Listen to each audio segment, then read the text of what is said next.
Escribo esto bajo una fuerte tensión mental, ya que cuando llegue la noche habré dejado de existir. Sin dinero y agotada mi provisión de droga, que es lo único que me hace tolerable la vida, no puedo seguir soportando más esta tortura.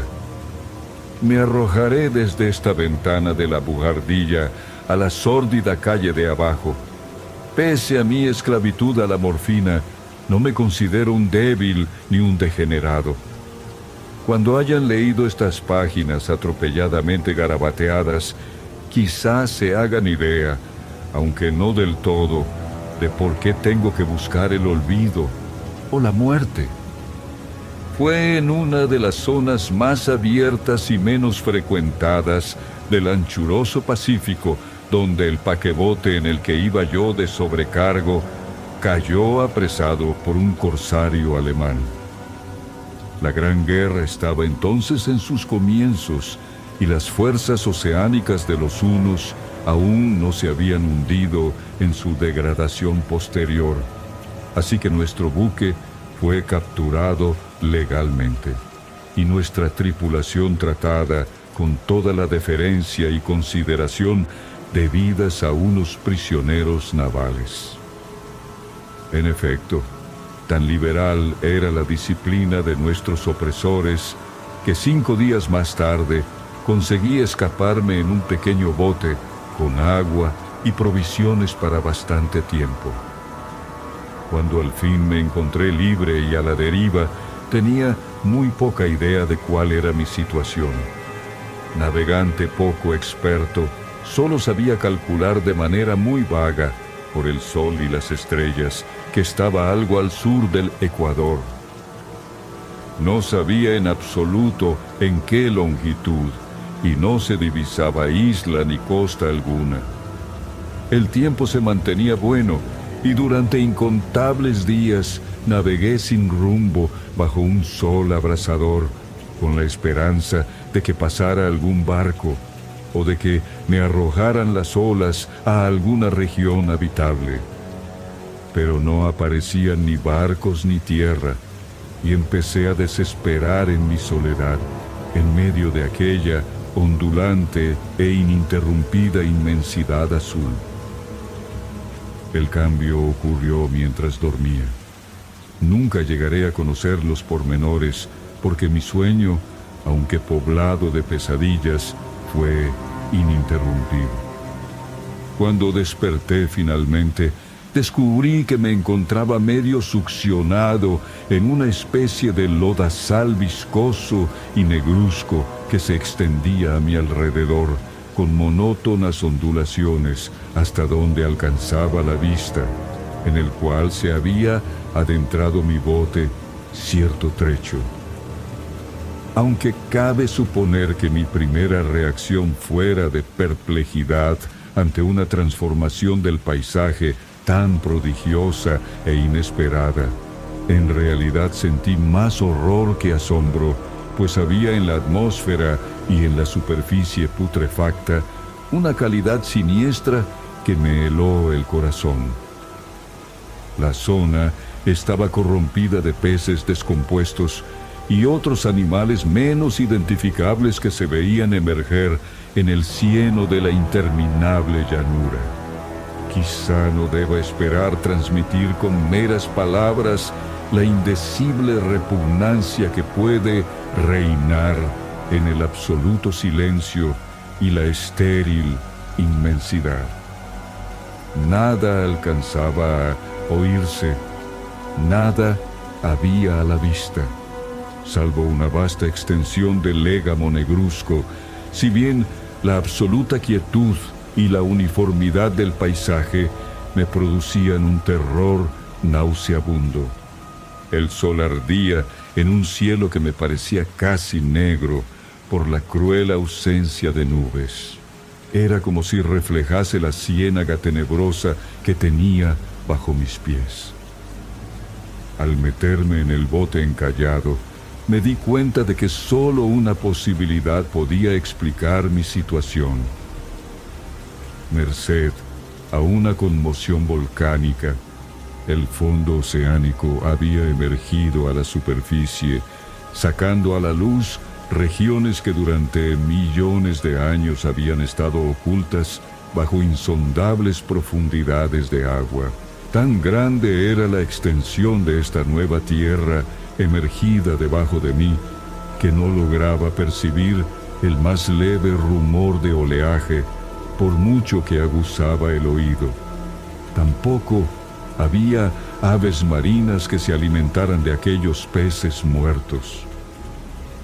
Durante varias horas estuve pensando y meditando sentado en el bote, que se apoyaba sobre un costado y proporcionaba un poco de sombra al desplazarse el sol en el cielo. A medida que el día avanzaba, el suelo iba perdiendo pegajosidad, por lo que en poco tiempo estaría bastante seco para poderlo recorrer fácilmente. Dormí poco esa noche y al día siguiente me preparé una provisión de agua y comida a fin de emprender la marcha en busca del desaparecido mar y de un posible rescate. A la mañana del tercer día comprobé que el suelo estaba bastante seco para andar por él con comodidad. El hedor a pescado era insoportable, pero me tenían preocupado cosas más graves para que me molestase este desagradable inconveniente. Y me puse en marcha hacia una meta desconocida. Durante todo el día caminé constantemente en dirección oeste, guiado por una lejana colina que descollaba por encima de las demás elevaciones del ondulado desierto. Acampé esa noche y al día siguiente proseguí la marcha hacia la colina, aunque parecía escasamente más cerca que la primera vez que la descubrí. Al atardecer del cuarto día llegué al pie de dicha elevación, que resultó ser mucho más alta de lo que me había parecido de lejos. Tenía un valle delante que hacía más pronunciado el relieve respecto del resto de la superficie. Demasiado cansado para emprender el ascenso, dormí a la sombra de la colina. No sé por qué, mis sueños fueron extravagantes esa noche, pero antes que la luna menguante, fantásticamente gibosa, hubiese subido muy alto por el este de la llanura, me desperté cubierto de un sudor frío, decidido a no dormir más. Las visiones que había tenido eran excesivas para soportarlas otra vez. A la luz de la luna comprendí lo imprudente que había sido al viajar de día. Sin el sol abrasador, la marcha me habría resultado menos fatigosa. De hecho, me sentí de nuevo lo bastante fuerte como para acometer el ascenso que por la tarde no había sido capaz de emprender. Recogí mis cosas e inicié la subida a la cresta de la elevación. Ya he dicho que la ininterrumpida monotonía de la ondulada llanura era fuente de un vago horror para mí, pero creo que mi horror aumentó cuando llegué a lo alto del monte y vi, al otro lado, una inmensa cima o cañón cuya oscura concavidad aún no iluminaba la luna. Me pareció que me encontraba en el borde del mundo, escrutando desde el mismo canto hacia un caos insondable de noche eterna. En mi terror se mezclaban extraños recuerdos del paraíso perdido y la espantosa ascensión de Satanás a través de remotas regiones de tinieblas. Al elevarse más la luna en el cielo, empecé a observar que las laderas del valle no eran tan completamente perpendiculares como había imaginado. La roca formaba cornisas y salientes que proporcionaban apoyos relativamente cómodos para el descenso, y a partir de unos centenares de pies, el declive se hacía más gradual. Movido por un impulso que no me es posible analizar con precisión, bajé trabajosamente por las rocas hasta el declive más suave, sin dejar de mirar hacia las profundidades, estigias donde aún no había penetrado la luz.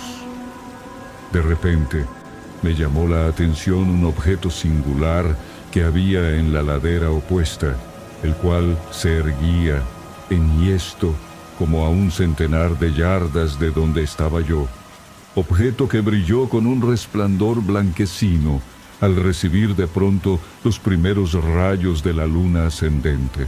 No tardé en comprobar que era tan solo una piedra gigantesca, pero tuve la clara impresión de que su posición y su contorno no eran enteramente obra de la naturaleza.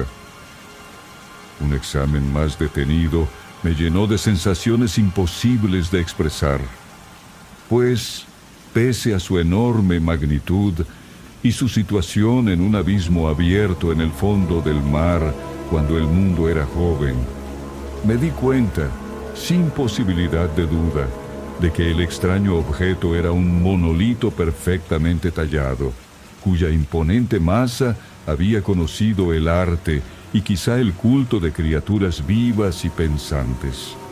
Confuso y asustado, aunque no sin cierta emoción de científico o de arqueólogo, examiné mis alrededores con atención. La luna, ahora casi en su cenit, asomaba espectral y vívida por encima de los gigantescos peldaños que rodeaban el abismo, y reveló un ancho curso de agua que discurría por el fondo, formando meandros, perdiéndose en ambas direcciones y casi lamiéndome los pies donde me había detenido. Al otro lado del abismo, las pequeñas olas bañaban la base del ciclopeo monolito, en cuya superficie podía distinguir ahora inscripciones y toscos relieves. La escritura pertenecía a un sistema de jeroglíficos desconocido para mí, distinto de cuantos yo había visto en los libros, y consistente en su mayor parte en símbolos acuáticos esquematizados tales como peces, anguilas, pulpos, crustáceos, moluscos, ballenas y demás. Algunos de los caracteres representaban evidentemente seres marinos desconocidos para el mundo moderno, pero cuyos cuerpos en descomposición había visto yo en la llanura surgida del océano. Sin embargo, fueron los relieves los que más me fascinaron. Claramente visibles al otro lado del curso de agua, a causa de sus enormes proporciones, había una serie de bajorrelieves cuyos temas habrían despertado la envidia de un doré. Creo que estos seres pretendían representar hombres, al menos cierta clase de hombres, aunque aparecían retozando como peces en las aguas de alguna gruta marina, o rindiendo homenaje a algún monumento monolítico bajo el agua también. No me atrevo a descubrir con detalle sus rostros y sus cuerpos, ya que el mero recuerdo me produce vaídos, más grotescos de lo que podría concebir la imaginación de un Poe o de un Bulwer. Eran detestablemente humanos en general, a pesar de sus manos y pies palmeados, sus labios espantosamente anchos y flácidos, sus ojos abultados y vidriosos, y demás rasgos de recuerdo menos agradable. Curiosamente, parecían cincelados sin la debida proporción con los escenarios que servían de fondo, ya que uno de los seres estaba en actitud de matar una ballena de tamaño ligeramente mayor que él. Observé, como digo, sus formas grotescas y sus extrañas dimensiones, pero un momento después decidí que se trataba de dioses imaginarios de alguna tribu pescadora o marinera, de una tribu cuyos últimos descendientes debieron de perecer antes que naciera el primer antepasado del hombre de Piltdown o de Neandertal. Aterrado ante esta visión inesperada y fugaz, de un pasado que rebasaba la concepción del más atrevido antropólogo, me quedé pensativo mientras la luna bañaba con misterioso resplandor el silencioso canal que tenía ante mí. Entonces, de repente, lo vi. Tras una leve agitación que delataba su ascensión a la superficie, la entidad surgió a la vista sobre las aguas oscuras.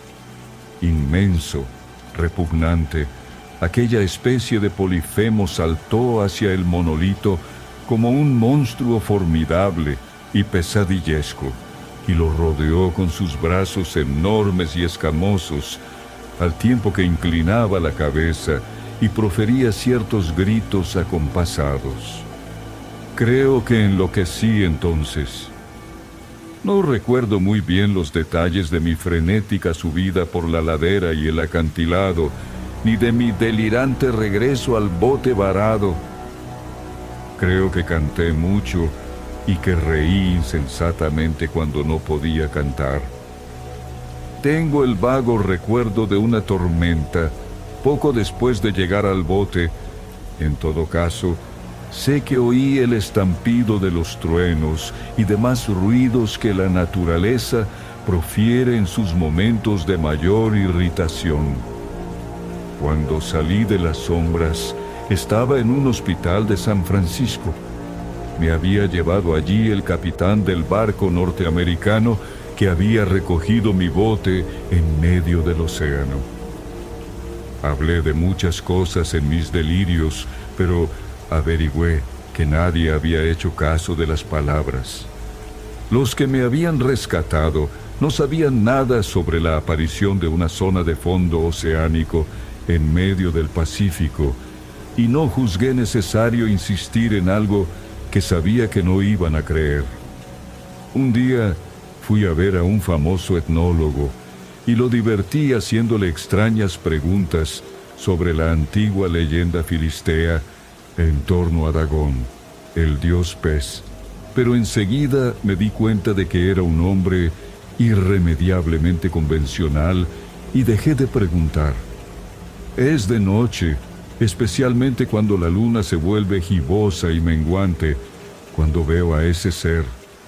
He intentado olvidarlo con la morfina, pero la droga solo me proporciona una cesación transitoria y me ha atrapado en sus garras, convirtiéndome irremisiblemente en su esclavo. Así que voy a poner fin a todo esto, ahora que he contado lo ocurrido para información o diversión desdeñosa de mis semejantes. Muchas veces me pregunto si no será una fantasmagoría, un producto de la fiebre que sufrí en el bote a causa de la insolación cuando escapé del barco de guerra alemán. Me lo pregunto muchas veces, pero siempre se me aparece, en respuesta, una visión monstruosamente vívida. No puedo pensar en las profundidades del mar sin estremecerme ante las espantosas entidades que quizá en este instante se arrastran y se agitan en su lecho fangoso, adorando a sus antiguos ídolos de piedra y esculpiendo sus propias imágenes detestables en obeliscos submarinos de mojado granito. Pienso en el día que emerjan de las olas y se lleven entre sus garras de vapor humeantes a los endebles restos de una humanidad exhausta por la guerra. En el día en que se hunda la tierra y emerja el fondo del océano en medio del universal pandemonio. Se acerca el fin. Oigo ruido en la puerta, como si forcejeara en ella un cuerpo inmenso y resbaladizo. No me encontrará, Dios mío, esa mano. La ventana,